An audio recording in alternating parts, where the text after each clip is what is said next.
In a small town called Poto, there lived a beautiful girl called Nneka. Unlike her siblings, who were all beautiful, handsome, and academically intelligent, Nneka wasn't as beautiful and had the lowest grades in school. Her teachers disliked her because she was very slow in learning, and she had only one friend called Ozioma. Ozioma was more intelligent and attractive than Nneka was, but she admired Nneka's humility and personality. When Ozioma first arrived at St. John's Community School, Nneka was the first person who offered her a seat beside her when the other students refused, and since then, they have been the best of friends. Everyone disliked Nneka and called her a dullard. Her parents at home weren't any different. They treated Nneka differently because she always took the last position in class. When her siblings came home celebrating with very good grades, they would mock Nneka because they knew she always came last in class. At the end of each term in school, Nneka would lock herself inside her room and cry her eyes out. Her parents always bought gifts for her siblings because they did well in school, but all they gave Nneka was always scoldings and mockery. Nneka had no one she could talk to except Ozioma, and Ozioma would always console her. Don't think too much about it, Nneka. There are other ways to succeed in life. The fact that you are not academically gifted doesn't mean you are a failure. Tell that to my mother and father. They call me a disappointment and a disgrace. My younger ones are all doing well in school, but the opposite is my case. Don't let their words weigh you down. Instead of being discouraged, fight hard to prove them wrong. Don't show them that they are right about you. There has to be something you are very good at. Nneka thanked Ozioma for the kind words, and she went home and thought hard about what Ozioma had said. She thought deep and hard. The next day, Nneka told her father that she would like to learn how to sew clothes. Papa, please, I would love to learn how to sew clothes. After school every day, I want to go to a tailor shop and learn how to sew. Nneka's father laughed heartily at her statement. He looked at her with surprise and told her, "You think I pluck money from trees? You find it difficult to pass your examinations in school, yet you want me to pay for you to learn tailoring. If you are learning in school, then how can you sew?" Nneka pleaded with her father to assist her, but he bluntly refused. She met her mother and pleaded for assistance, but her mother equally pushed her away. As usual, Nneka went to her room and started crying. She asked herself if they were truly her parents. While she cried, she remembered the words Ozioma told her and she stopped crying. She told herself that crying wouldn't solve her problems, so she decided she would do anything she can to raise the money and learn how to sew. Every day after school hours, Nneka would go to the market and offer to help random customers carry their goods on her head to their houses. The market women were impressed by her humility, so they would always seek her services. Many of them paid her more than they bargained because she was very simple and understanding. Nneka did this without her parents' knowledge. She bought a small box in which she saved the little money she got, and after some months, Nneka was able to save up the required amount and she started learning how to sew in secret. Ozioma supported her, and each time Nneka's parents asked her where Nneka was, Ozioma would lie to them. She would tell them that Nneka was with her at home studying for their exams. One day, Nneka's father was on his way back from work when he saw Nneka in a tailor shop. He confronted the owner of the shop and she told him that Nneka had paid the tutorial fees and had been learning for some months. Nneka's father became very furious. He slapped Nneka in front of everyone and sent her home. When he got home, He accused Nneka of stealing his money and sent her out of his house. Nneka's mother returned from the market, but then she saw her husband taking Nneka's things outside the house. She quickly rushed to stop him. "Please, my husband, don't do this. No matter her offense, please forgive her. This bastard stole my money and paid for a tailoring tutorial. This orphan went against my word. She's a complete failure that can't amount to anything in life. Please take it easy, my husband. Forgive her. I will pay you for whatever she stole from you. I don't need your money and I don't need her. She's not my daughter. I can't continue raising another man's child. I want her to leave my house this instant." Nneka couldn't believe her ears. She was very confused. Ever since she could talk, she had referred to him as her father. He was the only father that she knew. So she didn't understand what he meant by raising another man's child.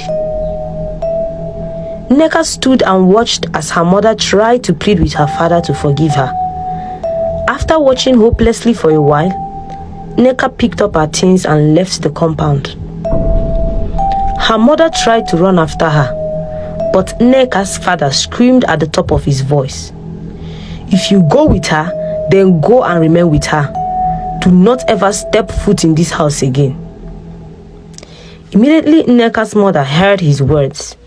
She froze where she stood and watched in pain as Nneka walked away. Nneka went to meet Ozioma, her friend. She wept and told Ozioma what had happened, but Ozioma couldn't help her because Ozioma's parents didn't know Nneka too well. Nneka had no choice, so she went to meet the lady from which she learns tailoring from. She narrated her story to the woman and begged her to accommodate her. The woman felt pity for Nneka and took her in. Every morning, Nneka would wake up very early, help the woman with the chores and the shop. Ozioma equally came every day after school to see Nneka. The woman felt very impressed with how diligent Nneka was. So one day, she asked Nneka, "You've been staying with me for weeks now, and your parents haven't come looking for you. What about your education? Don't you want to go to school anymore?" My father clearly told me that I am not his daughter, and my mother didn't argue with him when he said that. I'm not intelligent, and I'm sure my father has stopped paying my school fees. I admire the way you've been handling everything since you started living with me. You are a very fast learner, but I cannot be selfish. I want you to go back to school, but a different school. I will continue teaching you how to sew, and I will also pay your school fees.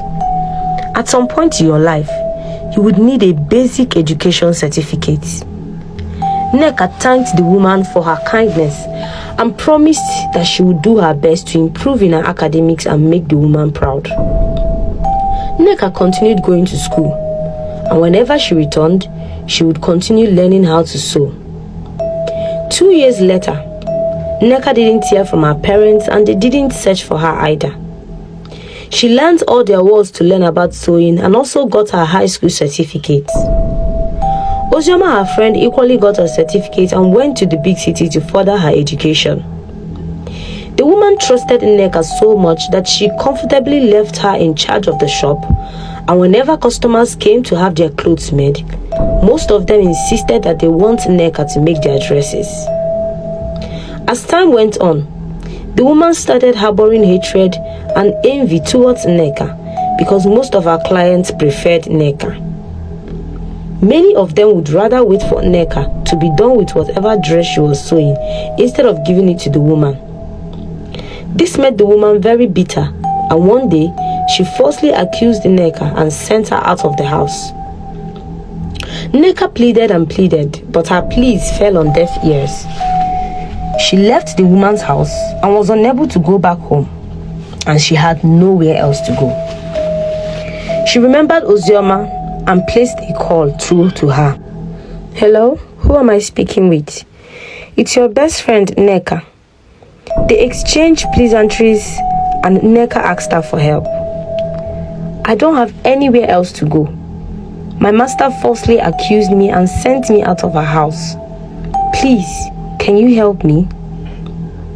Ozioma felt pity for Nneka once again and asked her to come and live with her in the city. Nneka used her little savings and boarded a bus to the city. When she got to Ozioma's house, it was a studio apartment, but it was wide enough to accommodate the both of them. She thanked Ozioma once again for her generosity, and the next day, she went out in search of a job. She was fortunate to find a fashion designer who needed a worker. She quickly applied for the post. She presented her school certificate to the employer and did some tests on a sewing machine. Nneka couldn't contain her joy when she was told she had been employed, and Ozioma was very happy for her. Nneka resumed work the next day, and in a short while, everyone was fond of her. She surprised everyone with her skills and designs. She was promoted to chief designer in less than 6 months, and she started earning a lot of money. She moved out of Ozioma's house into her house and started saving to build her own fashion brand. Meanwhile, her siblings back at home had all finished school, but they were jobless despite the fact that they all had very good grades. After searching for jobs in their town without success, they decided to come to the city.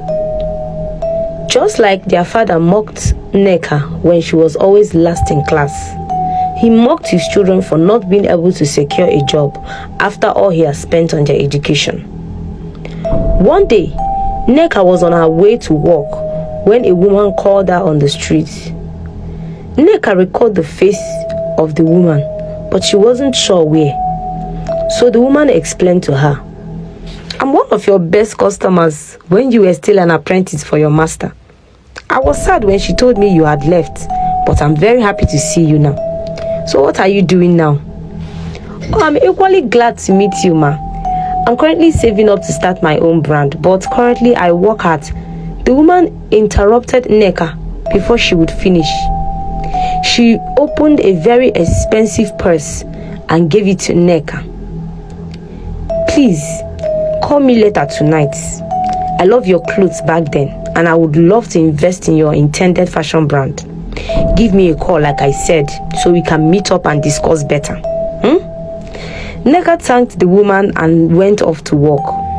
Immediately she got off work that day, she called the woman and they met at a popular restaurant.